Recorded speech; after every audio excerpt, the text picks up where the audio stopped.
Roy McKenzie from Canada, who was a very important person in this field as well. And when we look back to these 25 years, I think it's amazing to see what progress group psychotherapy made from a research point of view.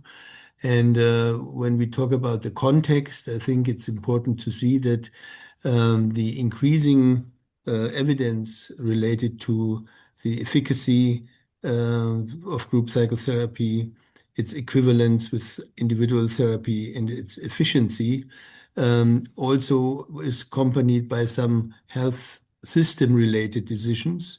And I want to briefly give an example of what happens during the last, let's say, 5 to 6 years in Germany, which is probably a prototypical European country with a long tradition of psychotherapy and different psychotherapeutic methods, and a long tradition of psychotherapy being part of the general health insurance system, which is relatively unique, I think, compared to other European countries. And nevertheless, the problem in our health system is that patients, at least in the outpatient section of the service, have to wait long times until they get accepted by a psychotherapist. Almost 6 months plus more is the usual waiting time. And this led to the fact that the health politicians in Germany were really the highest level of politics, decided to improve the situation of group psychotherapy, especially in the outpatient sector.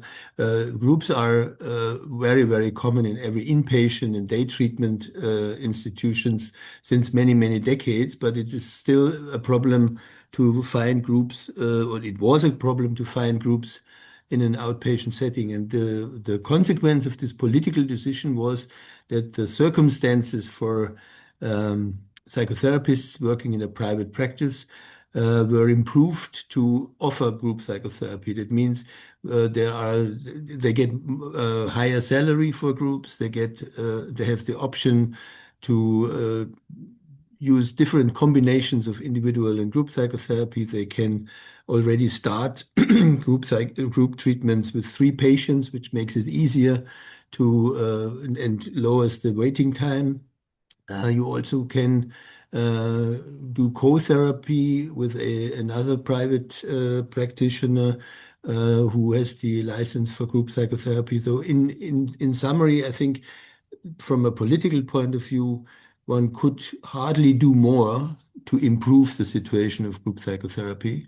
And we slowly but visibly can observe that the proportion of group treatments in the outpatient sector is increasing from, let's say, 1% 6 or 7 years ago to more than 5% in the current situation. So this reflects that there's an increasing political acceptance of group psychotherapy, with a certain discrepancy with the attitudes and the expectations of the patients. This is always an issue. If you ask a patient about preference, most of them probably would say, I want an individual treatment. I want to have my therapist for my own and don't want to share it. And the other aspect is that some of the therapists, although they are trained in group psychotherapy, are still too careful and maybe too anxious to do more group psychotherapy. That means we need more efforts to distribute knowledge about the evidence. But I'm very optimistic in view of the developments that I've seen in Germany and that I can observe in other European countries as well. So we had some talks to Marjolein reflecting that groups in the Netherlands also gain importance. And I think there are other European countries as well where we can observe that. And and maybe this leads to the view of Gary from a more training and educational perspective. In the meantime, in Germany, you have two ways to become a psychotherapist. One is a master degree in psychotherapy plus an additional training, mostly for psychologists, and the other is psychotherapeutic training for medical doctors who are psychiatrists or specialists in psychosomatic medicine. And since a couple of years, the entire training curricula for both groups uh, completely integrate the necessary components to become a group psychotherapist. That means that you have, if you want to become a psychotherapist in Germany, you have no choice.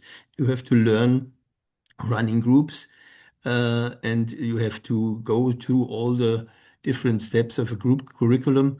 That means when we make a prognosis for the next, let's say, 1 or 2 decades, the proportion of group psychotherapy should tremendously increase, at least in this country. And related to university training, there was an important development in the United States that probably Gary will describe in a second.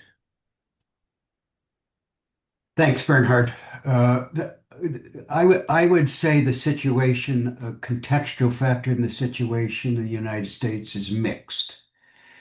Um, uh, One of the things that Bernhard is referring to that took place in 2018 and then just was renewed this past year was the recognition of group psychotherapy as a specialty by the American Psychological Association at the same level as specialties like clinical psychology and counseling psychology and whatnot. So that was a big win for the group literature. To sort of offset that, because I get a little excited about that because Sally Barlow tried to do it for years, and we finally pulled it off. Is training programs in the United States in group are about the opposite of what Bernhard just described in Germany. Uh, the number of training programs that focus on group is required. Specialty is diminished. And the last time we assessed this was in APA-approved clinical programs. And there was only 1 out of 4 clinical programs in the United States that were APA approved that were providing group training. So from a clinical perspective, the majority of trained APA approved clinical psychologists don't know how to run a group and don't know the special skills. Um, I guess another optimistic piece. We've seen some attention in the American Psychologist group. Martin Whittingham, Sherry Marmarage, and a few others have published a piece. So the exposure of group in the American Psychologist, which is sort of the flagship journal, has shown that group treatment can respond to the mental health access problem in a way that individual therapy doesn't. So I'd say the situation in the United States, the contextual situation at best is mixed. Now, because of technical issues, Line, we're really late. So pull up the slides and then I'm going to motor and go fast. But we felt it was important to kind of give a context before we jumped into this. And I'm waiting to see if it works.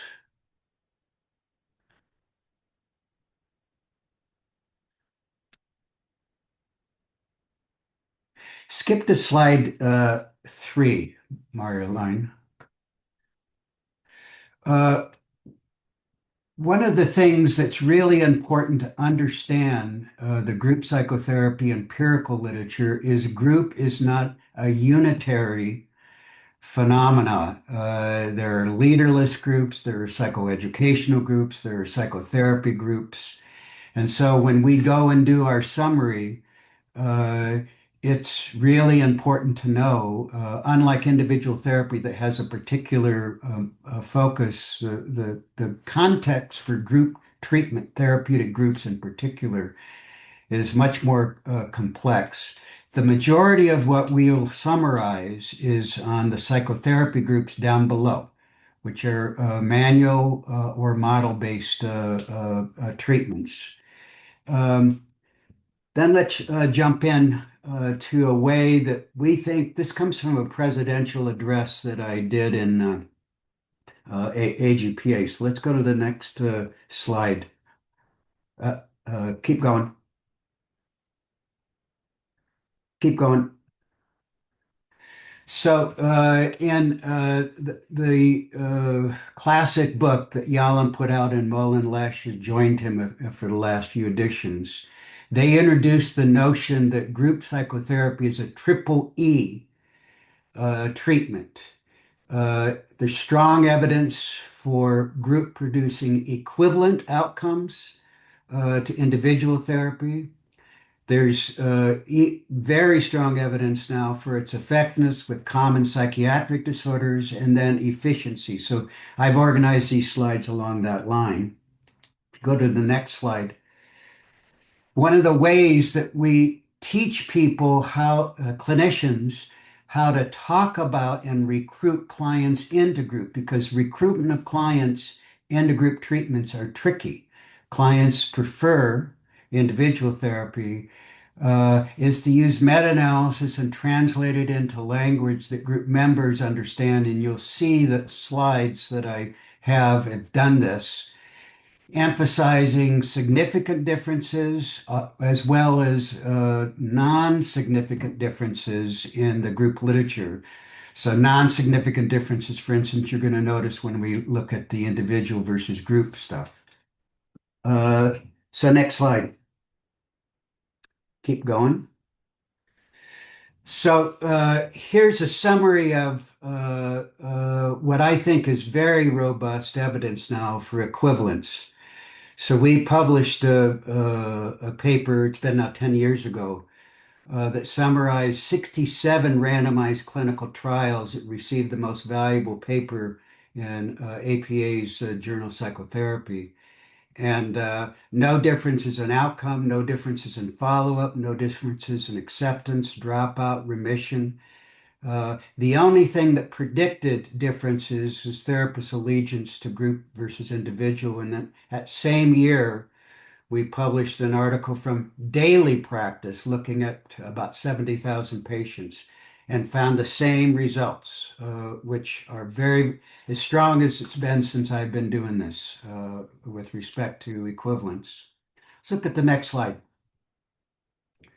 So one of the ways that when we're trying to recruit patients into group treatment, which is tricky, is we take meta-analysis results, and I teach my students to say the average person who chooses group treatment ends therapy with improvement, matching, and then you can see from the meta-analysis when you compare identical treatments, primary outcomes like depression if it's going into a depression groups, secondary measures like quality of life. Uh, we're using the data from these meta-analysis to try to encourage clients into treatment in a language that they understand. And you can see 49% is as close as to 50% as you can get. Let's look at the next slide. So our conclusion from this research is supporting the claim that Yalom and Lesh put in their last edition. Let's look at the next slide. Now we're going to move on to effectiveness. This is a paper that Jenny Rosendahl put out a few years ago. Starting about 2015, Bernhard and I, our two labs started doing meta-analysis on specific disorders. We recruited Gianluca from Italy, George from Canada, other folks to do meta-analysis. And we focused on common control groups. One was waitlist control or untreated group treatments.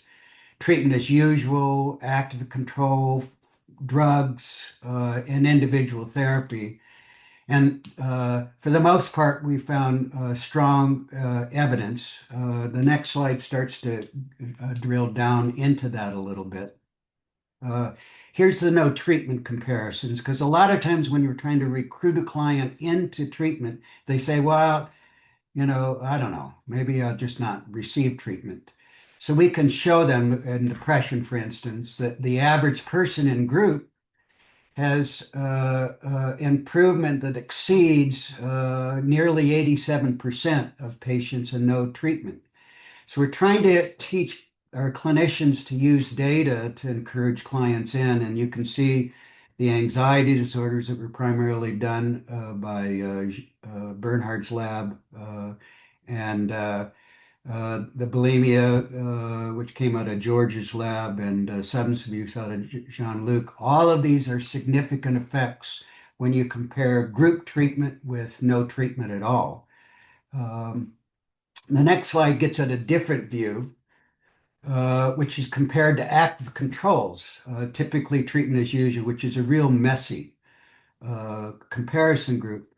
But even with that messiness, you can still see significant differences, improvement for group over active controls. The next slide gets at really when you're looking at active treatments, and here it's psychopharmacology and individual therapy kind of are the main comparisons when group is compared to active treatments.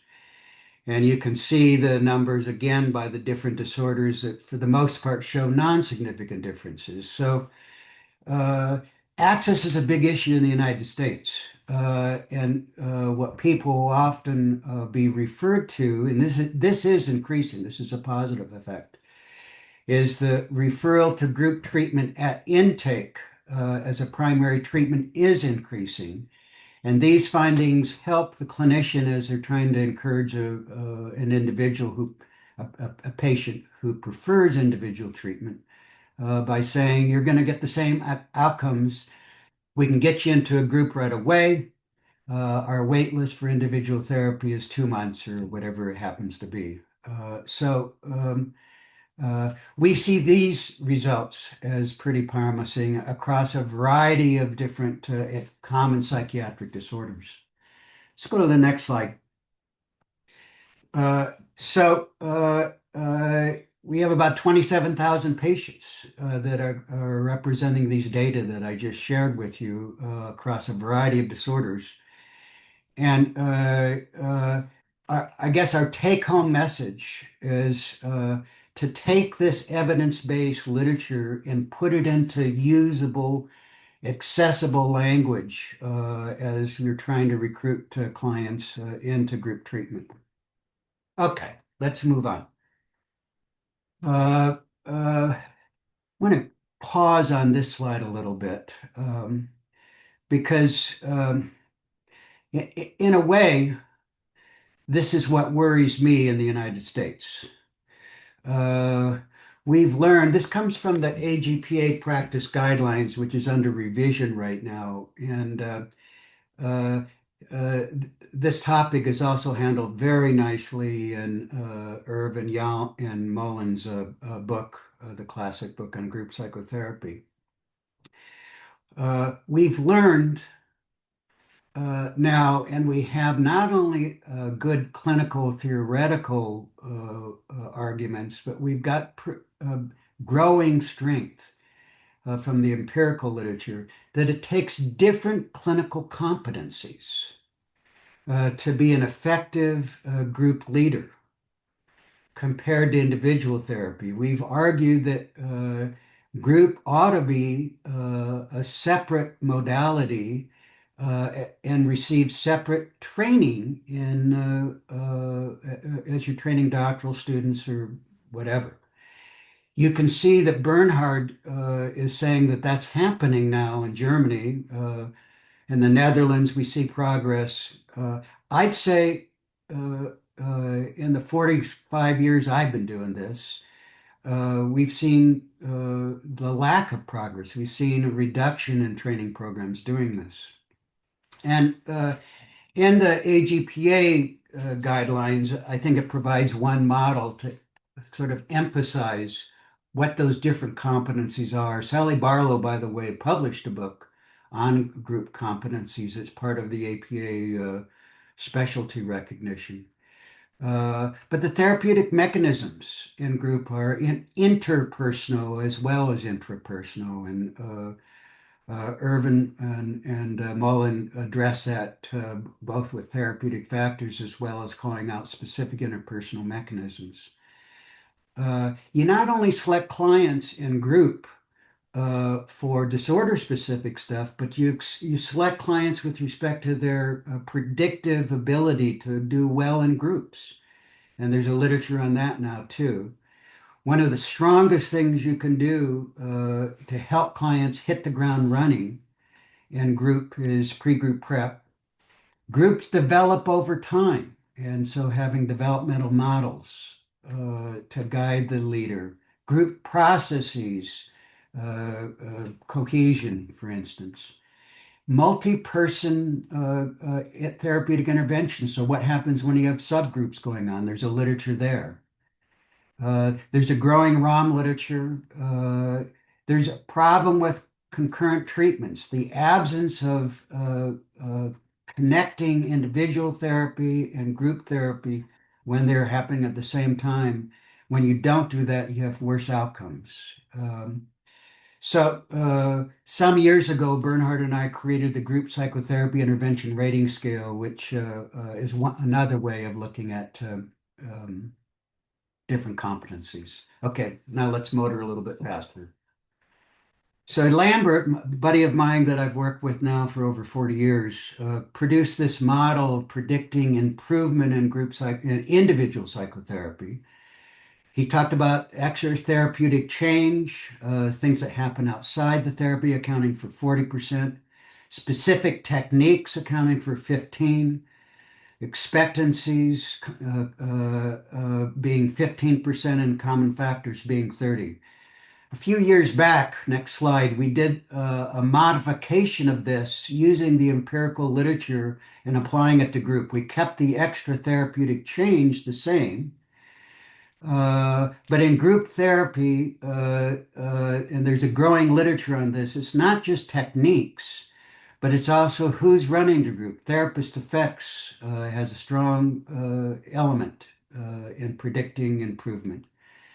Cohesion ends up predicting about 23% at its highest level in interpersonal psychotherapy groups. And using group process interventions is 16% of that. And encouraging member-to-member interaction predicts 13. All this, by the way, comes from meta-analytic findings. And Jean-Luc contributed one. There are alliance meta-analyses too, and you can see the improvement is right around 5%, although that varies depending on the model, or excuse me, the study that you use.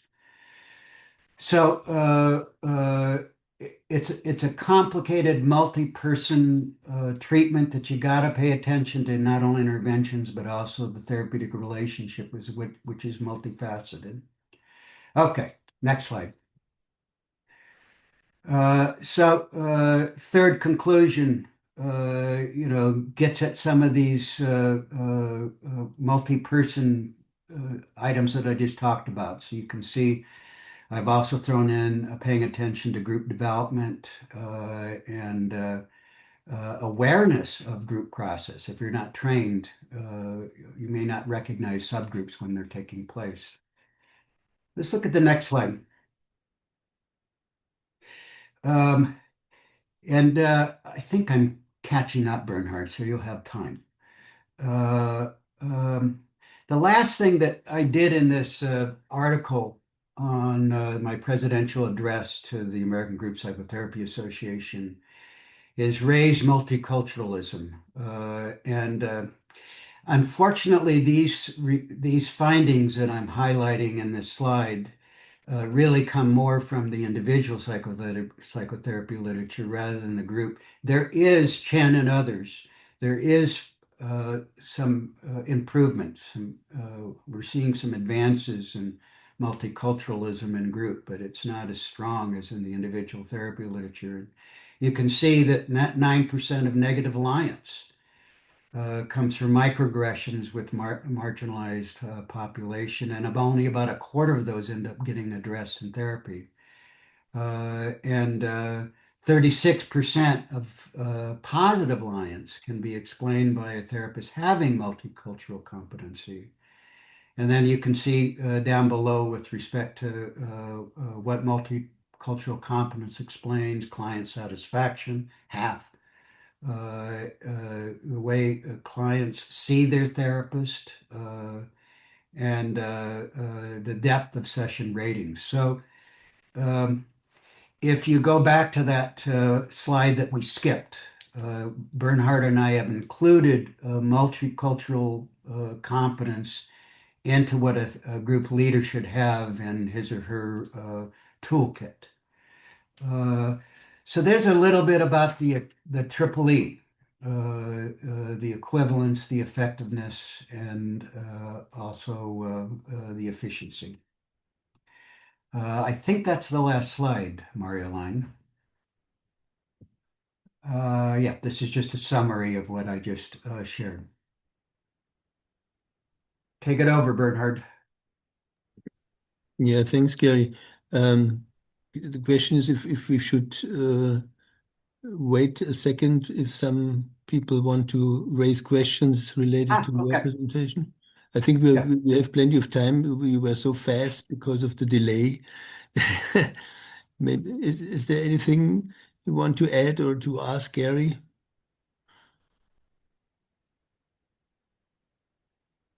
If this is not the case, I think we can discuss at the end.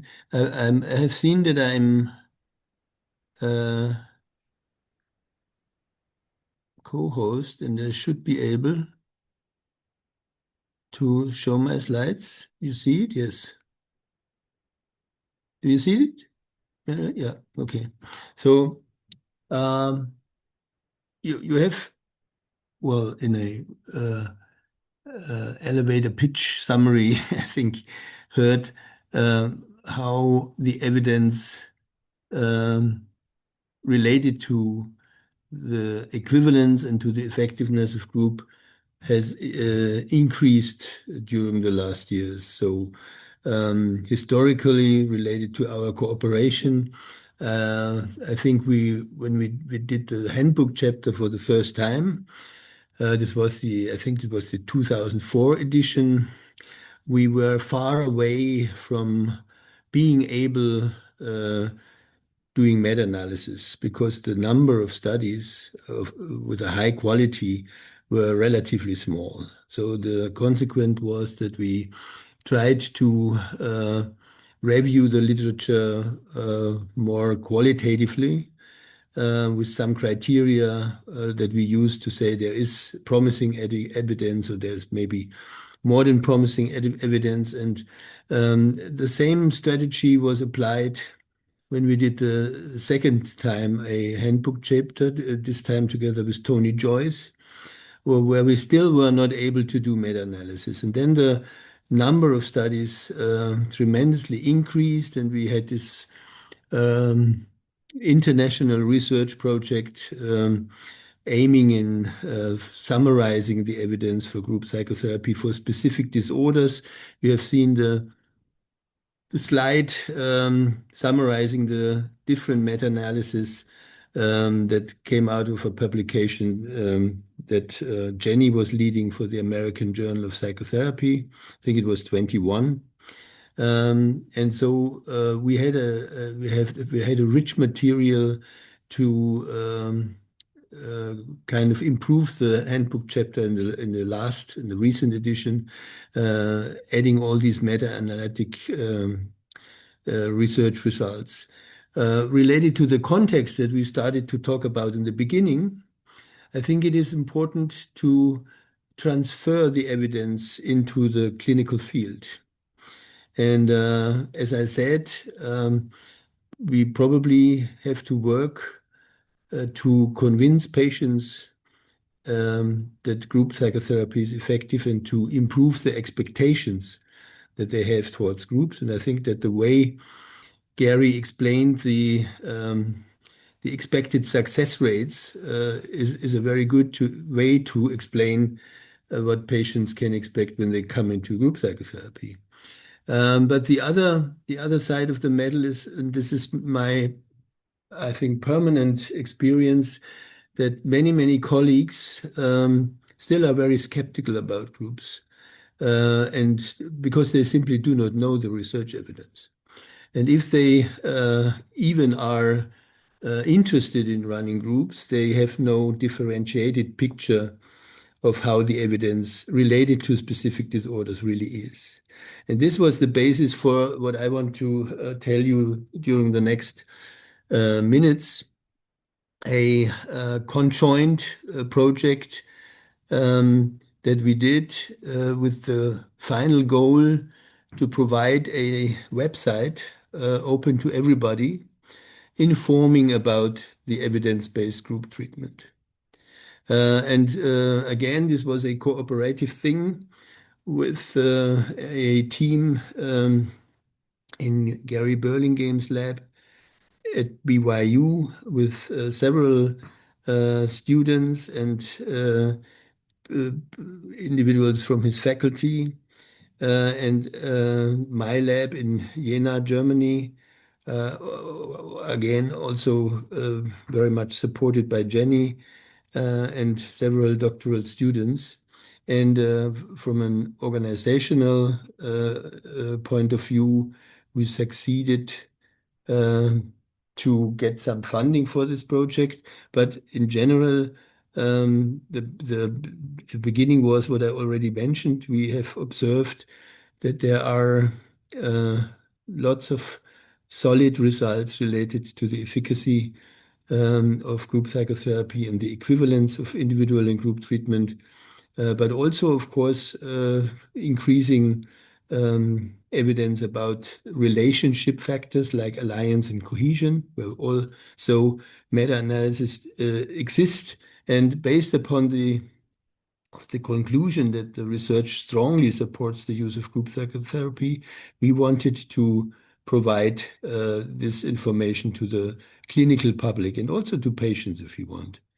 This is again the slide that Gary already showed, showing that untreated controls in compared to group psychotherapy are ineffective, and that active controls and group psychotherapy with some variants and some exceptions are almost equivalent.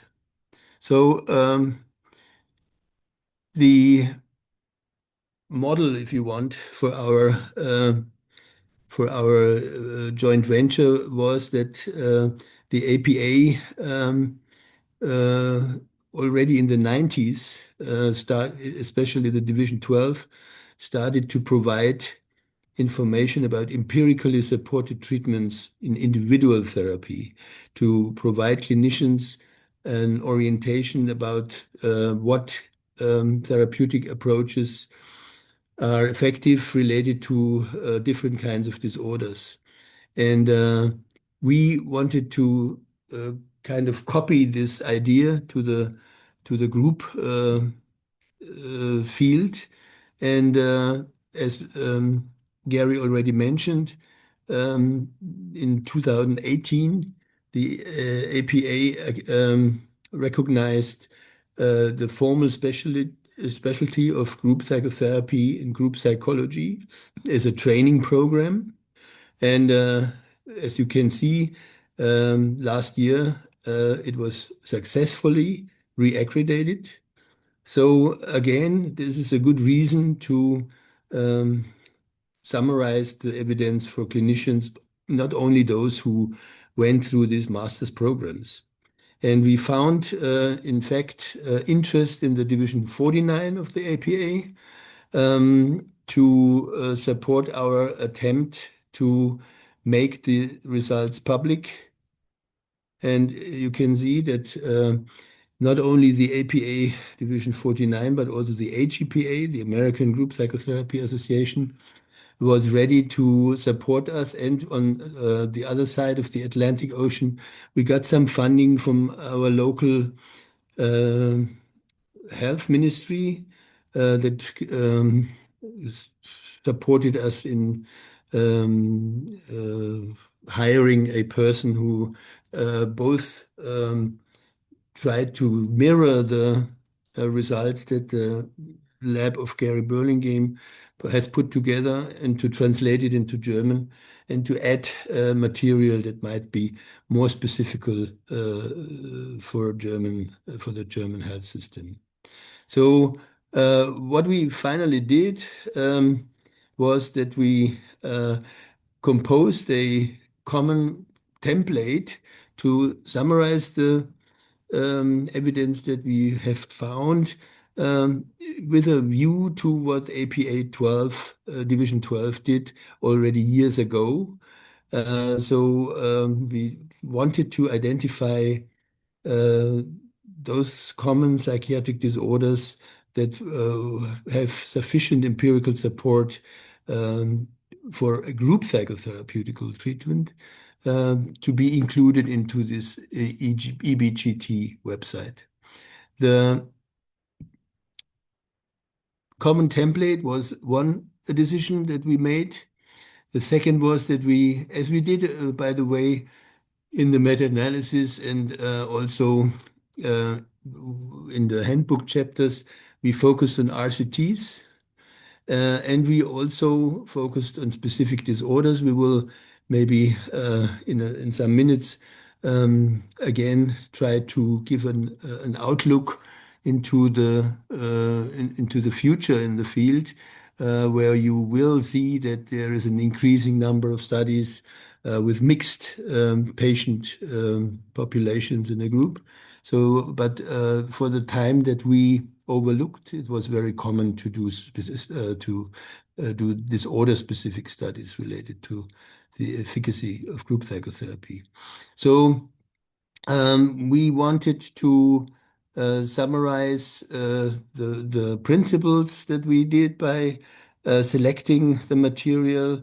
We tried to find a common way um, to give overviews of the issues that we included by using similar landing pages and similar pages that, for example, also included promising treatments, which with not as much empirical support, but with an increasing empirical support.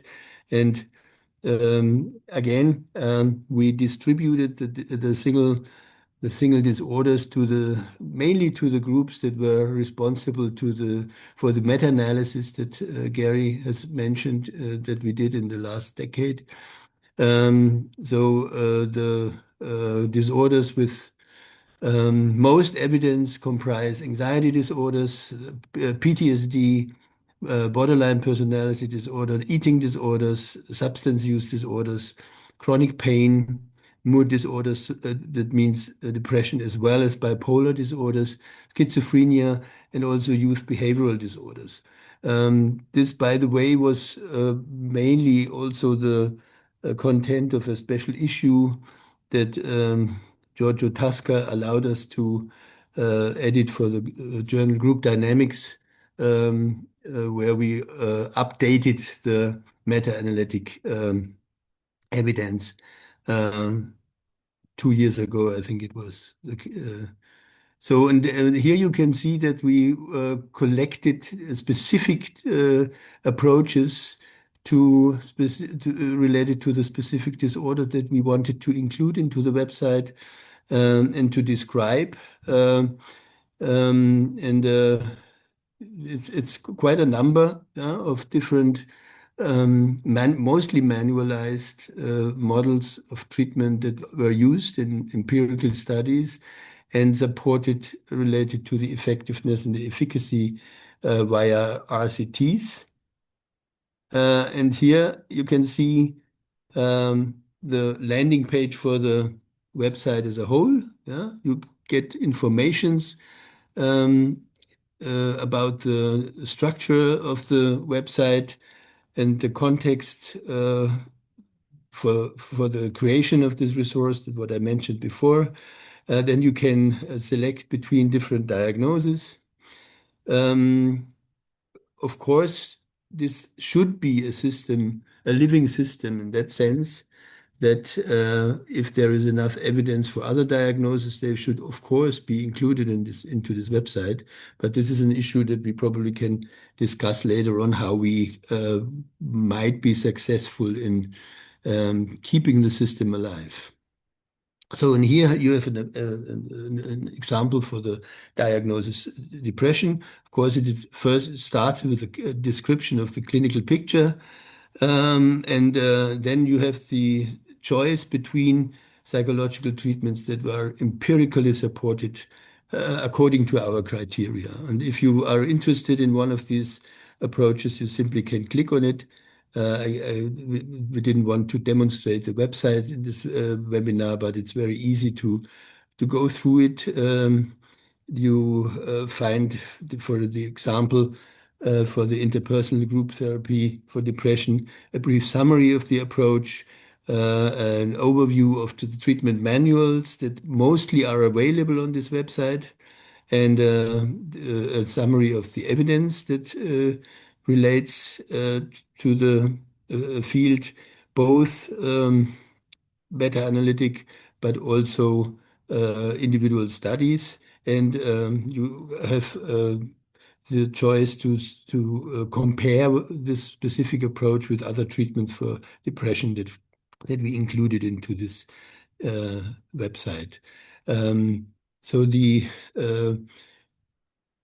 future, which probably is already uh, almost reached, is that we will add to this more efficacy-related pages on group psychotherapeutic relationships, especially alliance and cohesion, what we know about it, what the evidence is related to the prediction of outcome, but also what ways to measure these process variables exist.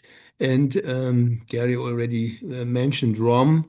This is obviously an important development, not only in individual therapy, but also in group psychotherapy, that we have an increasing number of studies using routine outcome monitoring and the ways how to use it, and the ways how to interpret it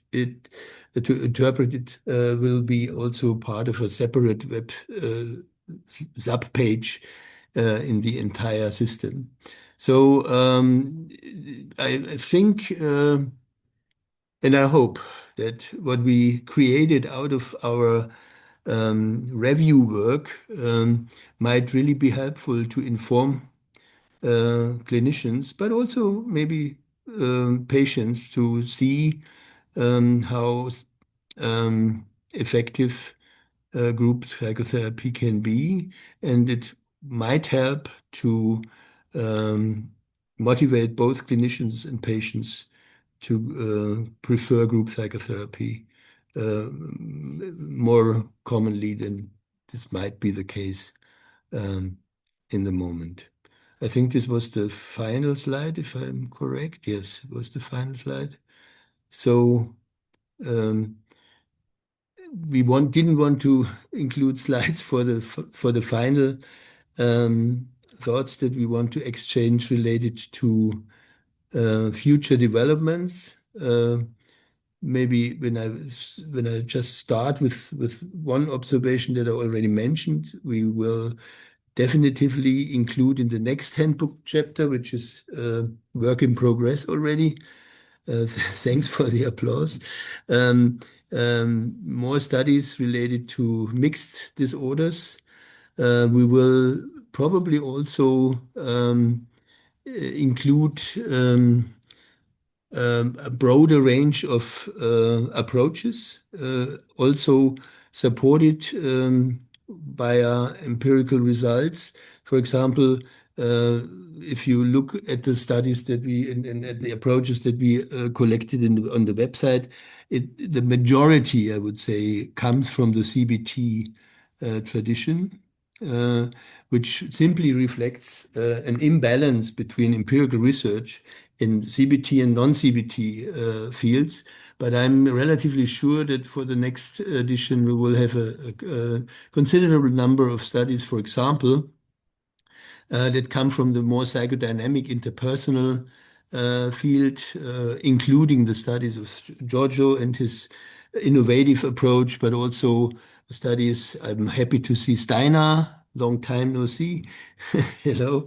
Uh, Studies related to psychodynamic short-term treatments that have been developed in Norway with some empirical support for that. So this is probably one important development, and I'm sure, Gary, you will add some other um, visions. Just uh, to update that last slide, Yeah.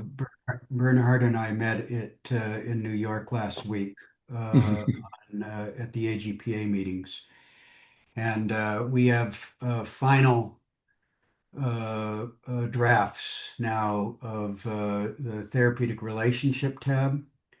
And what this tab has is links to the most frequently used alliance measure in the group psychotherapy literature, as well as the most frequently used cohesion measures.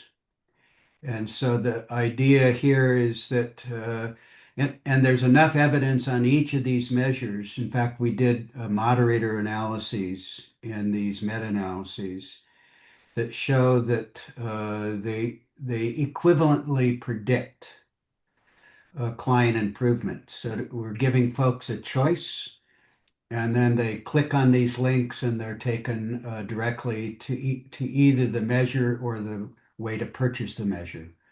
The idea is to put this at the fingertips of the clinician, and our hope is that that'll go live in the next month or two on the website. Uh, and then the other piece that Bernhard was had in his last slide was on routine outcome monitoring. You saw the organizations that supported the development of this website. And one of the pushbacks that we received from these organizations was uh, uh, I don't know if you would call it skepticism, Bernhard, but I'm going to go with that word. And if you have a better one, let me know. Skepticism that the only way to orient group clinicians uh, from an evidentiary basis was with randomized clinical trials. So one of the ways that we are handling that is having this tab called Alternatives to Randomized Clinical Trials. Now, Mario Line has contributed to this research, others as well. There are a handful of studies now on routine outcome monitoring and group treatment, which is a trans-theoretical approach. I've been doing this with Mike now for Mike Lambert for about 35 years with the OQ and the YOQ measures. But there are other measures out there. So just like we provide the clinician with choice in the relationship measures, the alliance and cohesion, we're giving links to routine outcome monitoring systems that have been looked at in the empirical literature. Now, as Mario Line and others know, that literature produces mixed findings. Uh, some of that may be related to the measures that are being used. Some of it may be the way that people actually implement it and integrate or don't integrate it into treatment. There's probably a number of reasons. Our lab contributed a book on this, or a book chapter on this, to a book that Wolfgang Lutz just put out a year or two ago. So, so the future is almost the present, as on Bernhard's last slide. Um, I think that's all I have to add on that, Bernhard. Yeah, what we were briefly talking about in New York was the future related to modern technology, which Ah, yeah. probably will have an impact to our research as well. So I was in a meeting with some colleagues from Germany, including Wolfgang Lutz, for example, who already has a lot of cooperations with specialists in artificial intelligence to use innovative approaches to analyze data and to record treatment sessions using large language models to do text analysis, using camera systems to kind of doing multi-channel recording of nonverbal behavior and voice quality and whatever you want. This is really fascinating. Of course, it's not in a in an end state, but it's really fascinating. And when I remember with how much effort we tried to transcribe single group sessions in the 80s and 90s, and how we how many hours we worked on analyzing the text of one group session to kind of squeeze out any usable conclusions. I think this is nothing compared to what is possible today, and I'm a bit sad that I will not probably be using these modern technology for many, many studies that I would have in mind to do. But I'm very optimistic that it will bring us steps further to understand, especially the complex interactions that we face in group psychotherapy. So we did not really, maybe somebody in the audience has some specific ideas about it, but we did not really uh, kind of see specific group-related AI studies that are already worth mentioning, but maybe some of you know some. But if you compare it to what goes on in individual therapy research, it will come sooner or later. So this is definitively a vision that we have to have in mind. Just absolutely agree with you and add one more thought on this, Yeah, Bernhard. As a member of the AGPA leadership team, while there's no research that we could find on AI in group, there are commercial applications coming out yeah, that absolutely. have AI-driven group treatment Mhm. models. And we saw the same thing with online group treatment Yeah. in the past. So capitalism reigns. In this instance, we have the capitalistic AI group stuff without research yet, um, which is always a little scary for me. Yeah, that's true.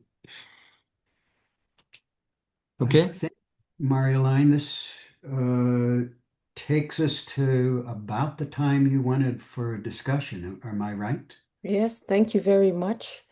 I think, Jenny, you can continue as the discussant. Maybe you can lead the discussion with the attendees. Yeah, thanks. So the stage is open for interesting, curious, or just questions. So please feel free to ask everything you want.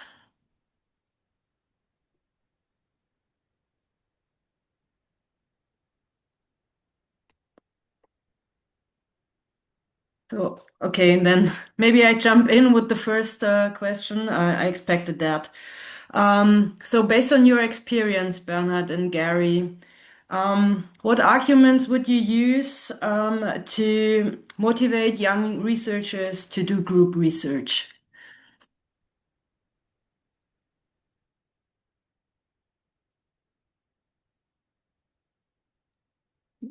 Would you like to answer, Gary, or shall I Yeah, start on? well, um, I'll tell a personal answer to this question, and then I'll give my lab's experience. Uh, I remember when, as a young faculty member, I came to Brigham Young University partly because Alan Bergen was there. He's now passed, but he was one of the two original editors of the Handbook of Psychotherapy and Behavior Change, and Mike Lambert was there. So it was a university that had already a built-in psychotherapy research group. And as a brand new professor, I came in having studied groups with Addie Furman, my mentor, and got discouraged because of the methodological challenges inside of group treatment. Intergroup dependency would be an example of that. The logistic challenges in doing a group study, Gianluca knows this well. In doing a group study, you really got to have a network to really get enough groups that you can begin to sort of have sufficient power. And I guess I ignored Alan and Mike and did it anyways, focused our lab on it. And I think the complexity brings an opportunity for analytic and methodological solutions uh, that can be challenging, but also isn't that what it's science about? Is to be trying to be creative and think of solutions. And I guess the other thing I would say is I've always thought that the group literature was maybe 10 to 15 years behind the individual psychotherapy literature. And there are a fewer number of people in it. But I think that creates an opportunity because some of the advances that you see in the individual psychotherapy literature can be applied to group. Dennis Kivlikin's lab is, I think, in a way, an example of that. So it's a complex clinical treatment that requires a lot of thought, but there's a lot of potential. Well, probably add some thoughts. I mean, the fact that we're here in a webinar of the special interest group reflects already something, I think. So I have a very long history with SPR. And during the years I went to SPR group, did not really play a role. And we have some traumatic experiences, partly together with Gary, where we submitted panels and the audience was equal to the speakers. Because nobody really was interested in group research. But this is quite a long time ago. So the fact that this special interest group exists and that so many people on a Friday in Europe, it's even Friday almost evening, join a webinar on this issue reflects an increasing interest. And I think that one of the motivating issues might be that the context that we described, that groups are the future. I mentioned your first slide, Gary, that the future of group psychotherapy is bright, might be a motivation to do some empirical research on that. I think that my own history was a bit different than what Gary told. I was um, totally naive when I started a clinical internship in a university hospital and was forced to do groups. And I was really shocked by the complexity of groups, and I was totally overwhelmed and helpless. And one way to reduce complexity and one way to reduce fear is doing research. So this is how I came into group psychotherapy research, that I wanted to understand what goes on in a therapeutic group from a more objective and research position and perspective. And I think that was the major reason why I started to do psychotherapy to research in general. That I was curious to understand better what happens in psychotherapy. And based upon my experience, I was curious to understand better what goes on in therapeutic groups and what makes it so difficult to run groups and to understand developments in a therapeutic group. And I think that it is a good way to uh, get more experience by yourself, but also to be able to teach young colleagues to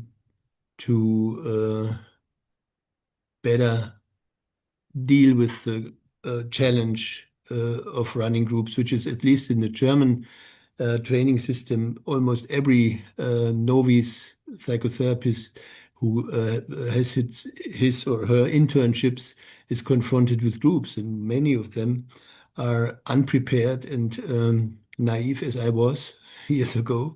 And I think if we summarize research and we increase our knowledge about group psychotherapy, we can help the community quite a lot. So this should be motivation enough. Yeah, thank you. Anyone else wanting to ask questions?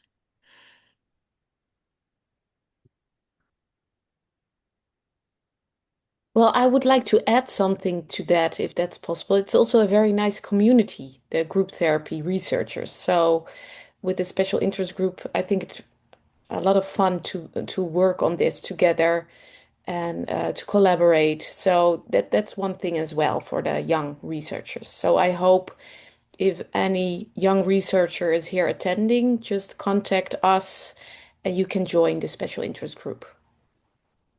So this speaks for a good cohesion of your special interest group. Yes, we have a very good cohesion. I have a question.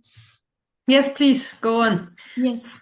Um, do you know if more people drop out from groups compared to individual therapy? Yes, we know that it's not more people that drop out, and this is the result of one of our own meta-analysis. We have equivalence related to the effects. We have equivalence related to remission rates.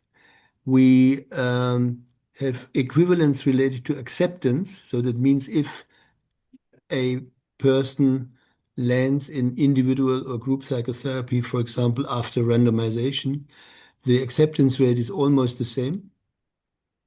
And we have an equivalence related to dropouts. And this is not only our own result, probably know the several meta-analysis from Jonathan Swift, who Yeah. did a lot of meta-analysis on dropouts and early termination, and it's also independent of the treatment setting. And I'd add one other study, and this would be a great study to replicate. There's only one that I'm aware of. And it was a study that we put in our handbook chapter, I think 2 versions ago. This study asked members, patients, what their preference was, individual versus group. And then experimentally manipulated the treatment that they were assigned to.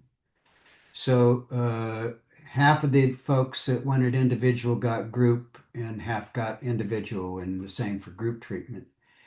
And then they looked at the outcomes at the end of the treatment, and there was no interaction. The outcomes were not explained by initial preference, which is why I spend time with my students trying to help them encourage members who may be reluctant to go into a group, because we know not only the equivalence is the same, but preference doesn't seem to predict outcome. Thanks. Katarzyna? I thank you. I would like to ask actually a follow-up question on the dropout, because if I understand correctly, you are talking about a naturalistic setting, and I wanted to ask you about your experiences in the maybe not completely, but more in the direction of randomized controlled trials, Yeah, and absolutely. how much of a dropout was there, because we are currently conducting that kind of Mm, research, and we have like more than 50% dropout in the group therapy, mm. and I was wondering if that's your experience as No. well. The summaries that I referred to are both summaries of RCTs. So, for example, our publication of 2016, I think it was, including the 67 studies comparing individual and group psychotherapy, were almost all randomized control studies, and there was no dropout difference between individual and group. And in the Swift meta-analysis, there are also naturalistic studies, but even including these, there's no difference between individual and group overall.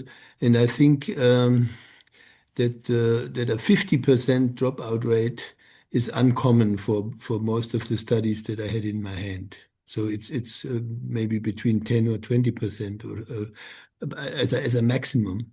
So 50% should be an alert to think about what happens in your groups. Yeah, And that's the I case would we are trying to Yeah, understand. yeah, yeah. I would add a clinical answer to your question. Two of the sandboxes that I've worked in, both running groups as well as doing research on groups, our University Counseling Center, where we have 25 to 30 groups a week, and our state hospital that works primarily with the severely mentally ill. And dropout, this is related to a slide that I showed. Dropout relates to client expectancies. So if you can manage client expectancies before you put them in a group, there's a literature that supports that. Mm, Uh, and in the AGPA principles slide that I showed you, pre-group preparation is another way. So the VA system in the United States, for instance, does pre-group preparation with videos to teach vets what to expect and talk about the group. Um, and then the last thing clinically that I've noticed is therapist competence. Unfortunately, we don't have good research on that, so that's more of a clinical rather than an empirical. Uh, but I got into our state hospital because the reviewers of the funding source sat in a group, and it was horrible. And gave them a 90-day correction period to fix the quality or the poor quality of group treatment. And why not expect that if 3 out of 4 clinical psychologists coming out of APA programs haven't been trained in multi-person treatment? So there's a clinical answer from 2 settings I've been playing in for 30 some well, years now. I probably could add, one could also expect that the degree of impairment of the patients might also be a predictor for dropping out. But again, if you relate this to what Gary said, my experience, and we in Germany have hundreds of psychotherapy hospitals where we would provide inpatient treatments, mostly in groups, with severely disturbed patients with personality pathology, with eating disorders, etc., etc.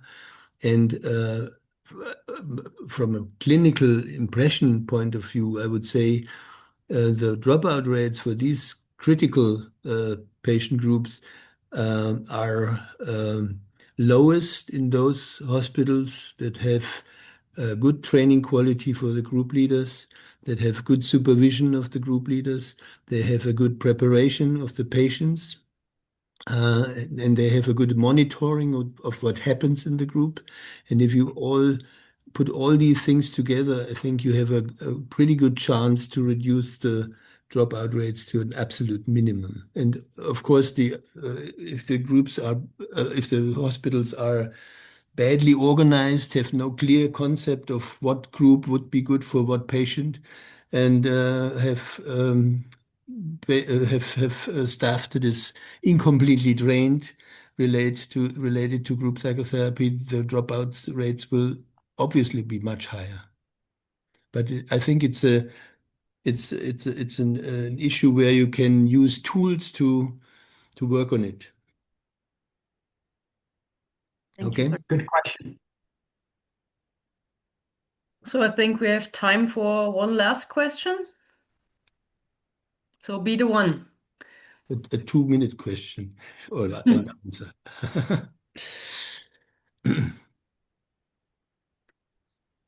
I only have sorry. Only quick question, Gary and Bernhard. In terms of dissemination of the research evidence on group therapy, did you receive feedback from professional communities for the website, or so do you know how the website has been perceived by clinicians or by professional associations in US or in European countries? You know, Gianluca, that we plan to mirror the website in Germany, in a German version, which is not done so far. So I cannot answer the question, but I know that Gary can answer it for the United States. Yeah, that's a really good question. And one of the things, one of the reasons I was updating where we're at with the therapeutic relationship tab and the alternatives of RCT is neither US association, APA or AGPA, has pushed a publicity of the website until we got those done. Despite that, it's still getting some traffic. It's not a huge amount of traffic compared to Division 12s, but it's getting some traffic. I, I, I never had high expectations because my experience is there are fewer number of clinicians who are really interested in groups. I never thought it would get the traffic the Division 12 site got, for instance. If that makes sense. So thank you. And I just put the link to the website in the chat room. So this is the first way to promote it. yeah, I think I have the honor to say some concluding remarks. In the name of the SPR Special Interest Group on Group Processes and Outcomes, I would like to thank you both for your very interesting and rich presentations. I want to repeat the invitation to all of you to join our special interest group if you're interested, not especially interested, but only interested in group research, to join not only a special interest group, but also a very nice and happy interest group. We will also have a lot of activities going on in the next SPR meeting in Japan. There will be some panels on group psychotherapy and also a lunch meeting where you can meet the members of the special interest group. Feel invited and hopefully we will see you again. So wish everybody of you a very nice weekend and see you soon wherever we could meet. Thank you so Bye-bye. much. Bye bye. Thank you. Bye. Thank you.